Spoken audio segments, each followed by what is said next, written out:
సిటీలో రౌడీ రాజ్యం లాగా నడుస్తూ ఉంది. ఇక్కడ ప్రజాస్వామ్యం లేదు, అధికారులు లేదు. ఇవాళ కూలగొట్టుడు పర్వం అనేది కొనసాగుతూ ఉన్నది. ఒక రోడ్ ఎంత ఉండాలి? ఇవాళ మన చౌరస్తా నుంచి న్యూ అశోక్ వైపు పోవడానికి ట్రాఫిక్ ఎంత ఉంటుంది? సైంటిఫిక్ సర్వే చేసుకొని దాని ప్రకారం రోడ్డు ఎంత వెడల్పు పెట్టాలనేది ఉంటుంది. కానీ అకాన్ సింగ్ ఎక్కడనో గేటెడ్ కమ్యూనిటీలో ఉండి బతికొచ్చి ఇక్కడ కూడా ప్రతిదీ గేటెడ్ కమ్యూనిటీ లాగా ఉండాలనుకుంటే అయితే సాధ్యం కాదు. నువ్వు ఎక్కడ సర్వే చేయించినావు? ఇక్కడ ట్రాఫిక్ ఎంత? ఫ్యూచర్లో ఈ తొవ్వ నుంచి ఎంతమంది పోతారు? ఎందుకోసం దీన్ని రోడ్డు వెడల్పు చేయాలా? ఎంత అవసరం అనేది జ్ఞానం లేకుండా, ఏ అధికారితోటి సంప్రదింపులు లేకుండా అసలు ఇది ఎవరు కూలగొడుతున్నారు? సింగరేణి వాళ్ళు కూలగొడుతుర్రా? మున్సిపల్ వాళ్ళు కూలగొడుతుర్రా? కూలగొట్టే అధికారం వాళ్ళకి ఏమున్నది? ఇవన్నీ కూడా పట్టాలు ఉన్నాయి. ఇది బ్లాక్మెయిల్ చేసే విధంగా రాత్రి వచ్చాడు ఒకటి చెప్పిపోతాడు, పొద్దున వచ్చి ఒకటి చెప్తాడు, ఇవి మొత్తం కూలిపోతాయి, మీరు వచ్చిపోయి అన్నకు బాయికి కలిసి మీరు పద్ధతిలో కట్టుకోకపోతే మొత్తం కూలుతాయని ఇంకోటి బ్లాక్మెయిల్ చేస్తాడు. ఇట్లా బ్లాక్మెయిల్ చేస్తూ వాళ్ళు ఇచ్చిన డిజైన్ ప్రకారం వీళ్ళు కట్టుకోవాలన్నట్టు.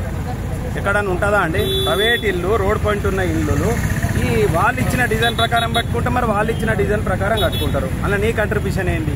నువ్వేమైనా డబ్బులు ఇస్తావా? ఇవన్నీ అడిగినందుకు నిన్న ఒక పోలీస్ అధికారితోటి మక్కాన్ సింగ్ అనే ఎమ్మెల్యేకి నేను చెప్తాను, ఆయనకు దమ్ము లేక పోలీస్ అధికారులను, రెవెన్యూ అధికారులను, మున్సిపల్ అధికారులను, సింగరేణి అధికారులను వాడుకొని ఈ ప్రాంతాన్ని కూడా భయభ్రాంతులకు గురి చేస్తూ ఉన్నాడు. ఆయన సంపాదిస్తున్నటువంటి ఓసీపై మీద సంపాదించిన పైసలు కావచ్చు, ఏదైతే మన హెచ్కేఆర్ రోడ్డు మీద సంపాదించిన పైసలు కావచ్చు, వాళ్ళు వేసుకునేటువంటి సంపాదనకు అడ్డం రావద్దనడానికి వాళ్ళని భయభ్రాంతులకు గురి చేసి డిఫెన్స్లో పెట్టే ప్రక్రియనే ఈ కూలగొట్టు. ఈ కూలగొట్టేది ఎంతవరకు అవసరం? అవసరం. డెవలప్ అనేది ఖచ్చితంగా ఉండాలి. కానీ అసలు డెవలప్ అంటే ఏంది? రోడ్లు వేసుకుంటేనే డెవలపా? నువ్వు అసలు ఇప్పటి వరకు నువ్వు 2 ఏళ్ళు అవుతుంది వచ్చి ఒక కొత్త ఉద్యోగం నువ్వు చూపెట్టినావు. ఇప్పటి వరకు ఉన్న ఎన్టీపీసీలో ఎఫ్సీల గతంలో అమ్ముకున్నారన్నావు. మరి వాళ్ళ ఎన్టీపీసీలో ఏం జరుగుతుంది? నీ ఆధ్వర్యానే అమ్ముకుంటారు.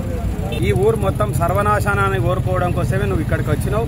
ఒక బలహీనమైన పరిస్థితుల్లో నీకు ఓట్లేసి గెలిపించిన తప్పించి ఇవాళ నువ్వు నిలబడ్డా కానీ నీకు ఓటేసే పరిస్థితి లేదు. కాబట్టి నువ్వు ఈ పద్ధతి మార్చుకో. ఏదైతే నిన్న జరిగిన శ్రీనివాస్ మీద సిఐ గారి దౌర్జన్యాన్ని మేము ఖండిస్తున్నాం. గోదావరి కానీ హనుమాన్ నగర్ మెయిన్ చౌరస్తాలో ఉంటాం. 1950 ముందు నుంచి సుమారు 70 ముందు నుంచి మా ఫాదర్ మా తాత ఇక్కడికి వచ్చి ఉంటాను. మెయిన్ సెంటర్ గోదావరి కానీ అప్పటికి చౌరస్తా కూడా ఏర్పడలేదు. జనగామ గ్రామ పంచాయతీ ఉంటే ఆ తర్వాత రామగుండం నోటిఫైడ్ ఏరియా అయింది. రామగుండం నోటిఫైడ్ ఏరియా తర్వాత